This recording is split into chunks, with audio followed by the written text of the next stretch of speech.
নমস্কার বন্ধুরা, আজকে আমরা বানাবো ধোসা। তার জন্য প্রথমে আমরা সাম্বারের যে সবজিগুলো সেগুলো কেটে নিয়েছি। বাড়িতে যা যা সবজি থাকবে আপনারা সেগুলো একটু করে কেটে নেবেন। আমরা কেটে নিয়েছি একটু বেগুন, একটু বরবটি, একটুখানি পুঁই শাক, একটু লাউ, একটু টমেটো, ভেন্ডি, মূলা এবং গাজর। এগুলো হচ্ছে আমাদের সাম্বার করার জন্য। এবার আমরা চাটনি বানাবো। চাটনির জন্য আমরা যে যে জিনিসগুলো নিয়েছি, এখানে হচ্ছে বুটের ডাল, গোটা বাদাম, একটুখানি তেঁতুল ভেজানো রয়েছে আর একটুখানি রসুন। এরপর আমরা সাম্বার এবং চাটনিটা বানিয়ে নেব। তার জন্য চাটনি বানানোর জন্য আমরা কড়াই একটুখানি তেল গরম করে নিয়েছি। এরপর এর মধ্যে আমরা গোটা বুটের ডাল দিই, এরপর বাদাম ডাল গোটাটা দিয়ে দেবো।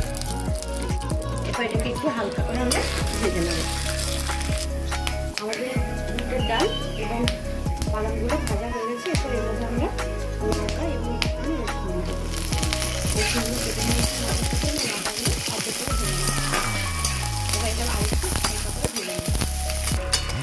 এরপর এটা ভাজা হয়ে গেছে। এরপর এটা আমরা একটা পাত্রে তুলে নেব। এরপর যে তেলটা বেঁচেছিল কড়াইয়ে, তার মধ্যে আমরা সাম্বারের যে সবজিগুলো সেগুলো হালকা করে একটু ভেজে নেব। তার জন্য প্রথমে সবজিগুলোকে ধুয়ে নিয়েছি। এরপর কড়াইয়ের মধ্যে আস্তে করে দিয়ে দেবো।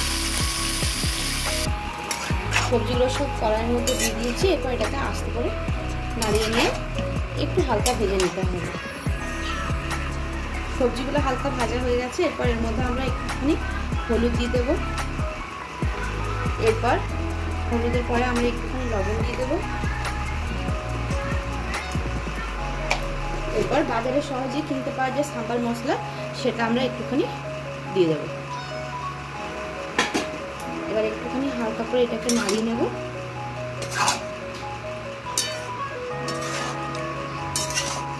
এটা আমাদের একটু নাড়ানো হয়ে গেল। এরপর এর মধ্যে আমরা মুসুরির ডাল আর একটুখানি হালকা রাহেরের ডাল দিয়ে দেবো। যেটা আমরা আগে ধুয়ে রেখেছিলাম ওটা দিয়ে দিলাম। এবার এটাকে আরেকটু ভালো করে নাড়িয়ে নেব। আমাদের সাম্বারের সবজিগুলো সব ভাজা হয়ে গেছে। এরপর আমরা এর মধ্যে জল দিয়ে দেবো। আমরা এর মধ্যে পরিমাণ মতো জল দিয়ে দিয়েছি। এটা আপনারা কড়াইও সেদ্ধ করতে পারেন, আবার কুকারেও সেদ্ধ করতে পারেন, তবে কুকারে করলে এটা একটু ভালো হয়। এরপর এর মধ্যে আমরা একটুখানি তেঁতুলের জল দিয়ে দেবো। যেটা তেঁতুলটা আমরা আগে থেকে ভিজিয়ে রেখেছিলাম, তার জন্য তেঁতুলটা এখন মেখে নিলাম এবং ওর জলটা একটুখানি দিয়ে দিচ্ছি। এরপর এটাকে আমরা সেদ্ধ করতে দেবো। এবার আমরা চাটনির জন্য যে ছোলার ডাল আর বাদামটা ভেজে রেখেছিলাম, সেটা একটুখানি জলে ভিজিয়ে রেখেছি। এরপর ওর মধ্যে একটুখানি তেঁতুল দিয়ে দেবো।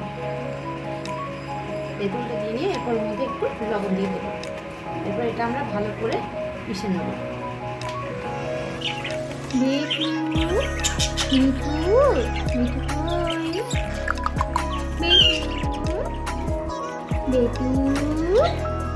চাটনিটা আমরা ভালো করে পিষে নিয়েছি।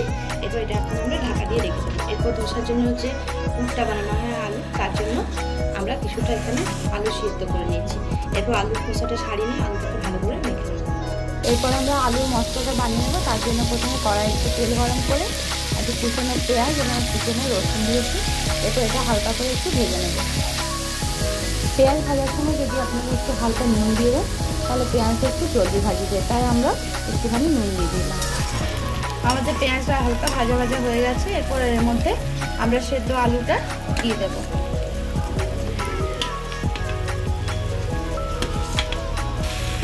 আমরা আলুটা দিয়ে দিলাম। এরপর আমরা এর মধ্যে একটুখানি গাজর ভেজে রেখেছিলাম, সেটা এবার দিয়ে দেব। এরপর একটু পরিমাণ মতো আমরা লবণ দেবো এবং তারপর আলুটাকে ভালো করে আমরা মাখিয়ে নেব। আলুর মধ্যে আমরা একটুখানি ম্যাগি মশলা দিয়ে দিয়েছি। এরপর ওটাকে একটু ভালো করে নাড়িয়ে দিচ্ছি। এরপর আমরা এর উপরে কিছুটা কাঁচা লঙ্কা কেটে কেটে দিয়ে দিচ্ছি। আমাদের আলুটা মাখা হয়ে গেছে। এরপর এটা আমরা একটা পাত্রে তুলে নেব। আলুটা আমাদের তৈরি হয়ে গেছে। এটা এবার একটু ঠান্ডা হতে দেব। এদিকে আমাদের সাম্বারটা সেদ্ধ হয়ে গেছে। এরপর আমরা সাম্বারে ফোড়ন করে নেব। ফোড়ন দেওয়ার জন্য আমরা কড়াইটা প্রথমে গরম করে নিয়েছি। এরপর এর মধ্যে তেল দিয়ে দেবো। তেল গরম হয়ে গেছে। এরপর প্রথমে আমরা এর মধ্যে শুকনো লঙ্কা দিয়ে দেবো।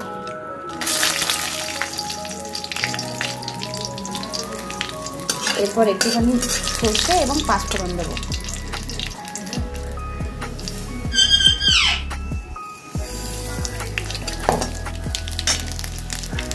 এরপর একটুখানি কারিয়া পাতা দিয়ে দেবো।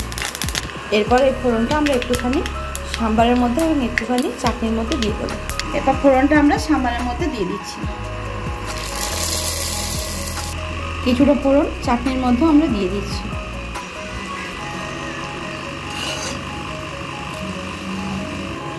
এইভাবে আমাদের চাটনি ও সাম্বার তৈরি হয়ে গেল। এরপর আমরা ধোসাটা বানাবো। এরপর যে আমরা ধোসাটা বানাবো তার ব্যাটারটা আমরা তৈরি করে নিয়েছি। তার জন্য আমরা একটুখানি ইডলির চাল ও একটুখানি বিরির ডাল সকালে ভিজিয়ে রেখেছিলাম, ওটাকে আমরা এবার পিষে নিয়েছি। এরপর আমরা ধোসাটা বানাবো। ধোসা বানাবো তার জন্য প্রথমে তাওয়াটা গরম করে নিয়েছি। আমাদের বাড়ির তাওয়াটা ছোট, সেই জন্য আমাদের ধোসাগুলো একটু ছোট ছোট হবে। এরপর আমরা একটা ভেজা কাপড় দিয়ে তাওয়াটাকে একটু মুছে নেব। এরপরে যে ব্যাটারটা আমরা বানিয়েছিলাম ওটা দিয়ে দেব। এরপর এটাকে আস্তে আস্তে করে আমাদের ঘুরিয়ে নিতে হবে।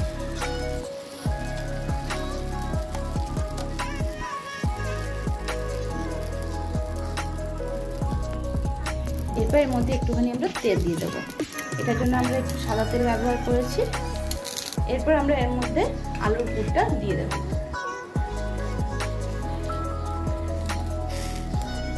এইভাবে আমরা এবার ধোসাটাকে নিয়ে নেব। এরপর আমাদের ধোসা তৈরি হয়ে গেছে, এটা আমরা এবার পরিবেশন করব। এই আমাদের আজকের ঘরোয়া ধোসা তৈরি। এভাবে আপনারাও একবার বানিয়ে দেখবেন বাড়িতে, খেতে বেশ ভালোই লাগে। আর যদি আমাদের ভিডিওটা ভালো লেগে থাকে তাহলে লাইক, শেয়ার, সাবস্ক্রাইব অবশ্যই করবেন এবং কমেন্টে জানাবেন কেমন লাগলো। ধন্যবাদ।